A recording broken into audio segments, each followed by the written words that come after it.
نحمدہ نصلی علی رسولہ الکریم اما بعد فاعوذ باللہ من الشیطان الرجیم بسم اللہ الرحمن الرحیم معزز ناظرین کرام السلام علیکم ورحمۃ اللہ وبرکاتہ۔ خوابوں کی تعبیر میں آج ہم خوابوں کی تعبیر کے سلسلے میں جس موضوع پر بات کریں گے وہ ہے خوابوں کا بھول جانا۔ اکثر لوگوں کے ساتھ یہ مسئلہ ہوتا ہے کہ وہ کہتے ہیں کہ یا تو ہمیں خواب آتے نہیں، اگر خواب آتے ہیں تو ہمیں خواب بھول جاتے ہیں۔ ناظرین کرام، خوابوں کا اور روحانیت کا بڑا گہرا تعلق ہے۔ نبی کریم علیہ الصلوۃ والسلام فجر کی نماز ادا کرنے کے بعد اپنے پیارے صحابہ کے ساتھ جب تبلیغ و وعظ فرمایا کرتے تھے تو آپ صلی اللہ علیہ وآلہ وسلم صحابہ کرام کے خوابوں کی تعبیر بھی بیان کرتے تھے۔ اللہ کریم نے حضرت یوسف علیہ السلام کو علم التعبیر عطا فرمایا۔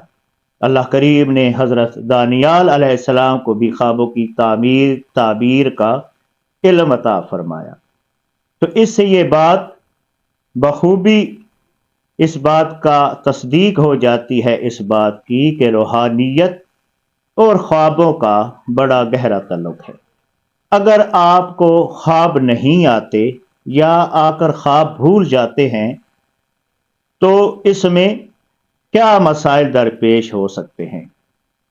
کئی حضرات میں تو یہ واقعتاً یادداشت کی کمی کا بھی مسئلہ ہو سکتا ہے، لیکن اگر آپ ذہنی طور پر توانا اور تندرست ہیں اور اس کے باوجود آپ کو خواب یاد نہیں رہتے تو پھر یہ ایک روحانی مسئلہ ہے اور پھر اس کے لیے ایک وظیفہ بھی ہے۔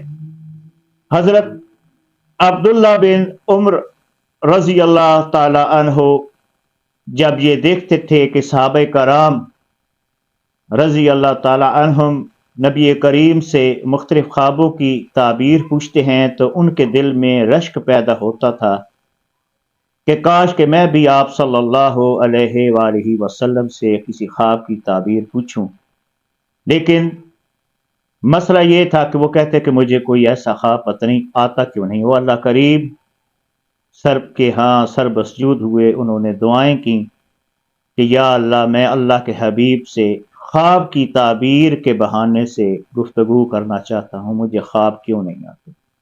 تو ناظرین کرام، خواب روحانی سفر میں بڑی بنیادی حیثیت کے حامل ہیں۔